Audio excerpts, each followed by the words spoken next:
Ocean views, small circle, it's a chosen few. I wrote it down and I followed through. I bought a pound and we rolled a few.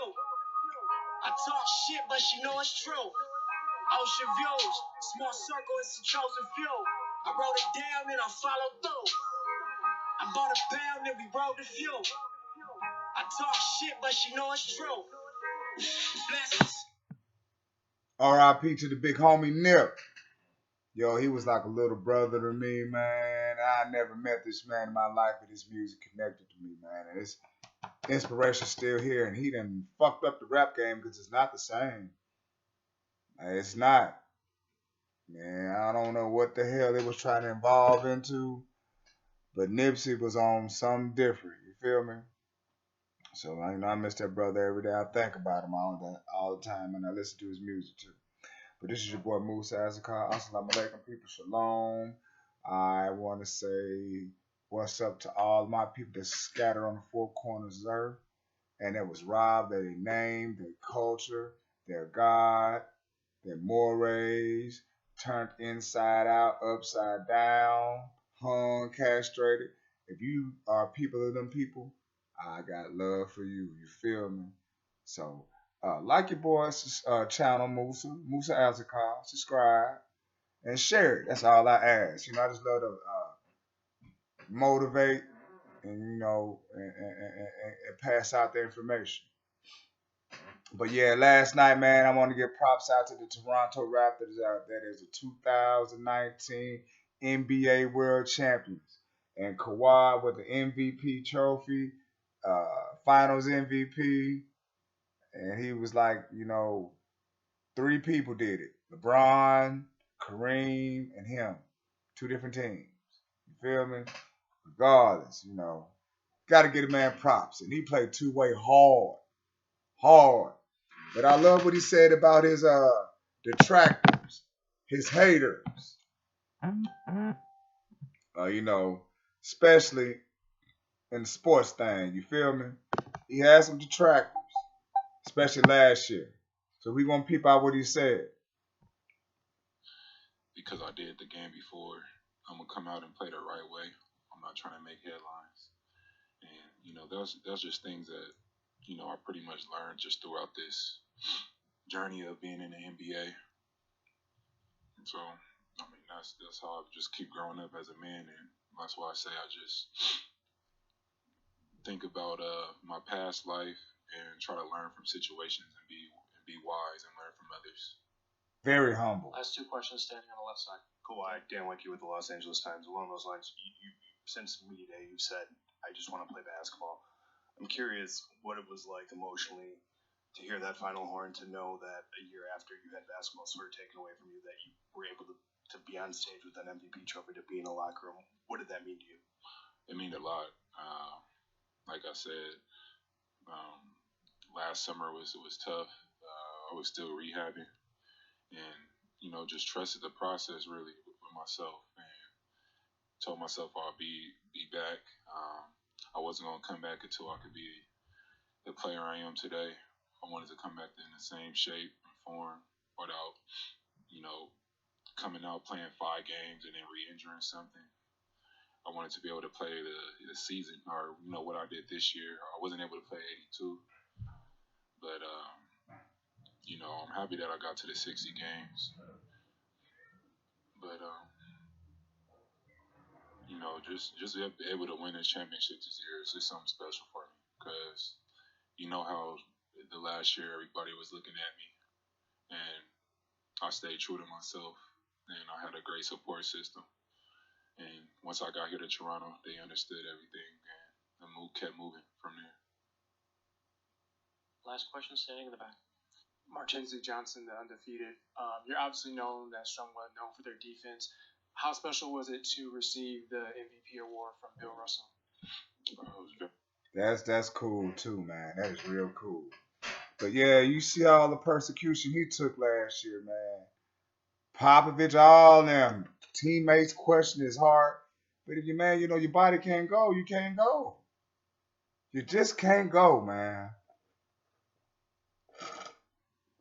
You just can't go. So props out to Kawhi Leonard and the Toronto Raptors. Congratulations, Toronto Raptors. Got to give it to you. But back to the message at hand. Did y'all see the incident what happened in Memphis? Wow, man, it was pretty hard, man. About the little brother getting shot up. Oh man, it was horrible. Let's see, what is it called? Memphis Mayfire, is that what that is? No, hell no, that ain't what that is.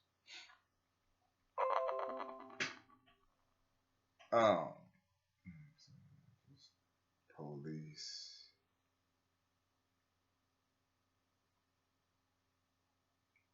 Is this it right here? Oh yes. Oh yes. Right here. My name is Kelly, Keli. It says 25 Memphis police officers injured in protest over man's death. Now, who was this man's death? I don't know. But he was shot over 70-something times, handcuffed. And they really try to justify this shit, and we don't do nothing about it. I mean, we should do it in an orderly fashion. But, I mean, who need to be held accountable? Who need to be held accountable? I mean, that is sick. That is sick. Okay, here, right here. Memphis police protests erupt in chaos. I want you to be able to see this. I hope you can. It's this one right here, and I'm going to blow it sideways. First candy to make something. No. You're not going to get me on no copyrighted snap. At the live news desk, and we have some new video coming out of Memphis, Tennessee, where there were violent clashes with police last night. 24 police officers were injured. 6 of them had to be taken to the hospital. Protesters were throwing bricks at police and vandalizing squad cars. This was all over an incident that had happened a couple of hours before U.S. Marshals shot and killed a man they were trying to arrest. They say that he had several warrants out, and that when they tried to stop him, they say he rammed their police car, got out with a weapon. That is when they shot and killed him. Well, this man hasn't even been identified, but the protesters immediately hit the streets. In addition to the 24 police officers that were injured, 2 journalists were also injured.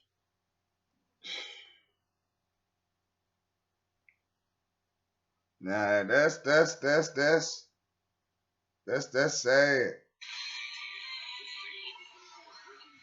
We got another one. And there is a lot breaking right now, folks. Memphis police, Shelby County deputies, the TBI, and U.S. Marshals all on the scene of a shooting involving a U.S. Marshal in Fraser.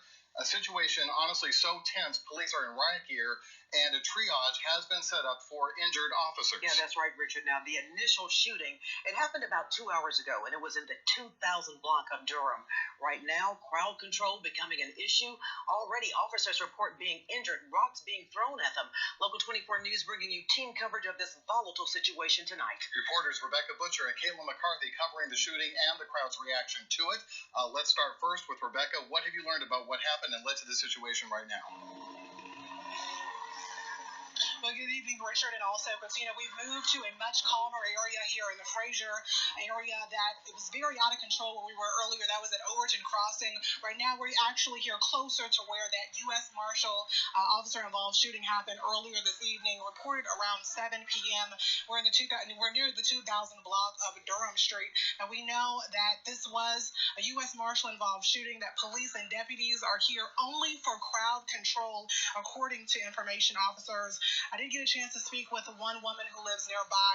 She says that she came out when she heard reportedly 16 shots being fired in this area here in Durham Street. We've also heard a number of helicopters overhead nearby. Police continue to come here close to the scene. You can see officers here. They do have some riot gear with them, making their way closer to this area.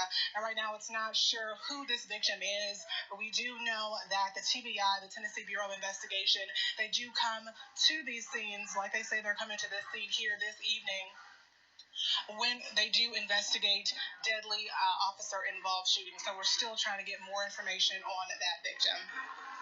Becca, can you hear me? This is Katina.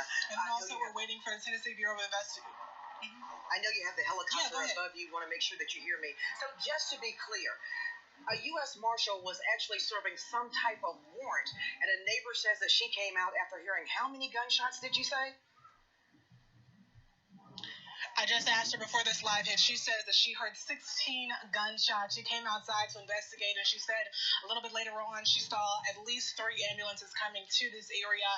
Now, right now, it's not clear if that person is dead. We do not have official word on if the victim has died, and we're still waiting for word on that from authorities on the situation here in Fraser. Just before you pulled back, Rebecca, we were watching the video feed in the monitor in the newsroom there, and we saw the police in riot gear, and it appeared that even our photographer was injured or something was thrown at his camera. Is that true? Is that why you guys moved back? And we have heard since that tear gas is being used. Yeah. Right. We do know that officers have dispensed tear gas closer to where that volatile, very hostile to us scene was in that area closer to Overton Crossing. And yes, our photographer Patrick, he did get hit in the face on the side of his cheek. I don't know if you guys caught the live hit, those watching, the viewers earlier on our CW channel in the 9 o'clock show, but we just had to cut that live hit because he was hit in the face. Thankfully, though, he's okay. And we since moved to a much calmer area here near Durham where the shooting was reported earlier this evening. Rebecca, before we let you go, from watching that live feed, I just really could not tell why the crowd was so angry. Can you take me into some of that conversation that they were having with you and telling you why they were so mad about what was going on? They were very angry. We heard a lot of reports of people saying F12, which means the police, people angry at the police, some men even spitting at the police. We're believing this all stems in reaction from the shooting, the officer-involved shooting that happened here earlier in the evening. These people have been out here for at least a couple of hours. It started raining. No one left. They still stayed in the area. And like you guys saw earlier, there was a line. Police were saying, hold the line, even though rocks, bottles, and other sharp objects were being thrown. See, stuff. It's getting real ugly, y'all. And a lot of so-called people in church just want to just sweep everything up under the rug and act like everything is okay. Man, we are getting knocked off. Not appreciated. Persecuted. You heard of Kawhi earlier on. I mean, it's just a lot of shit. A lot of shit, man.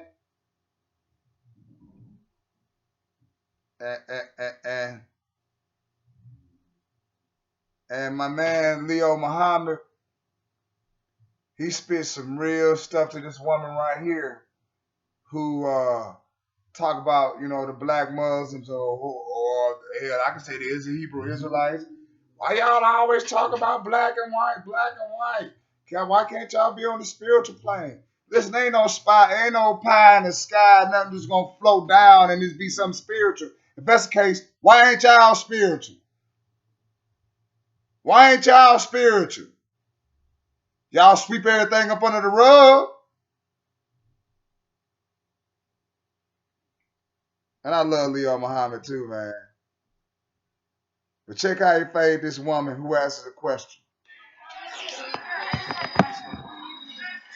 me if I'm wrong, but just from sitting here, it almost seems to me a lot that you spend more time talking about war and conspiracy theories. It almost seems that you have more of a political agenda.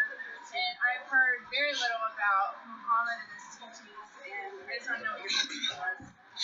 The young lady at the front says that while she's been standing here, it's become evident to her that the thrust of our argument today has mostly been, like social, political, and war issues, as opposed to, and conspiracy theories, as opposed to the more spiritual or religious aspect of the message of the Quran and Muhammad. And you're right. But why is this? If you go back into the history of Muhammad, peace be upon him, the history of Jesus, peace be upon him, the history of all the prophets, you will see that when the prophets or the messengers appeared in their day and in their time, they dealt with the issues of the day and of the time. In the day and time in which you and I are living, the world is facing imminent war. The war clouds are gathering. So we can't stand in Hyde Park and speak in a hypothetical way or in a theoretical way or in a pie-in-the-sky way about wonderful religion and ignore the reality of the lives of the people. Our religion is not something we practice in the mosque on Friday at Jummah prayer. Our religion is not like the Christian religion where they go to church on Sunday.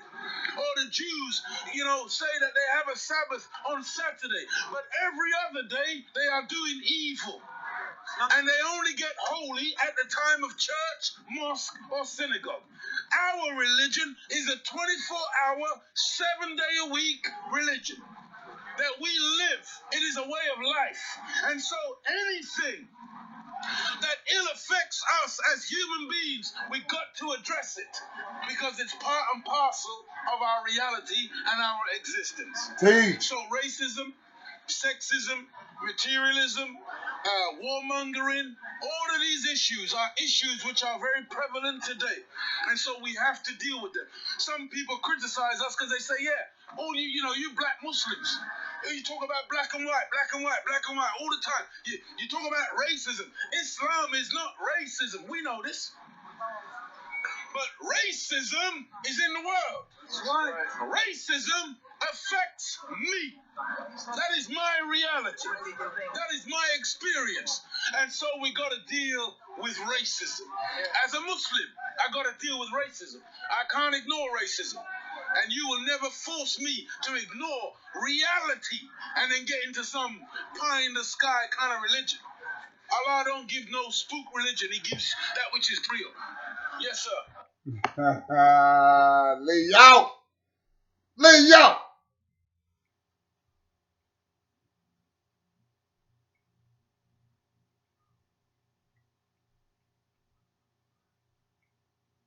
Leo Muhammad.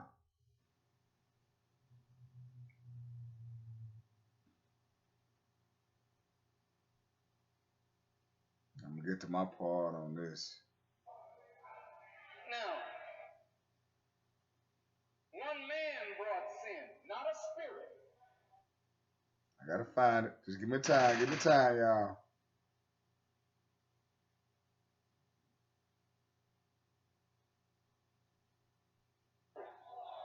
It didn't say accurate, it said more, which means that the... Come on now, where is it at? Where is it? I'm finna find it, y'all. I'm finna find it. To a righteous person, they can see beyond color. To the... Where is it at? Jesus died for your sins. So...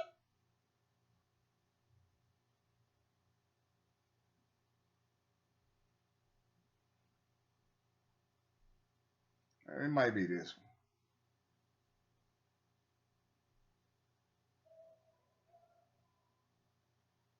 When the Caucasian landed, Aboriginal man Columbus discovered what they call Hispaniola. So he didn't discover it. He's not a native of New Zealand. Look at the people that were there. Moving out of the dark. And a flaming sword. Where is it at? I'm trying to find it. Yeah, here you go. Here you go right here. Just be patient with me, y'all. Listen. This is it. Now, Thanks for the wait. when the Caucasians were sent up into Europe, and you say, well, why are you teaching this? I have to say this because there are persons in the audience who may see themselves as white. But listen, I wanna teach white people how they got to be white. No. This is what God has revealed. I want to teach white people how you got to be the way you are. That you have been the bloodshedder and the hell raiser on our planet more than any other member of the human family. Why is that? There's a reason for that. Some white people don't know why they are the way they are. Why have you killed people that didn't bother you? Why have you murdered people that opened their doors to you? Why have you murdered 100 million people for every 1,000 years of your existence on the planet? Therefore, you have killed more people than your own population. So if God were to take an eye for an eye, and a tooth for a tooth, and a life for a life, this is why doom is preached for the world of the white man. Because you have murdered all the darker people of the earth, and you have earned your destruction. And on that note, it is what it is, man. God is just. He sees everything.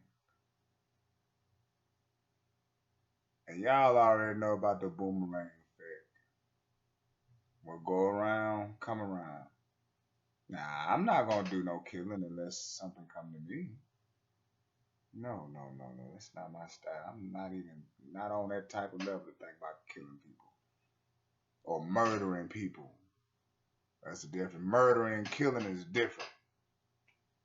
Murdering is you doing it just out of just violence. I'll kill a motherfucker who try to do something to my child. I'll kill a motherfucker so my motherfucker try to do something to my family. In a heartbeat. But it's your boy Musa, man. I love y'all. Peace. Subscribe to your boy channel, and I will holler at you later. Peace.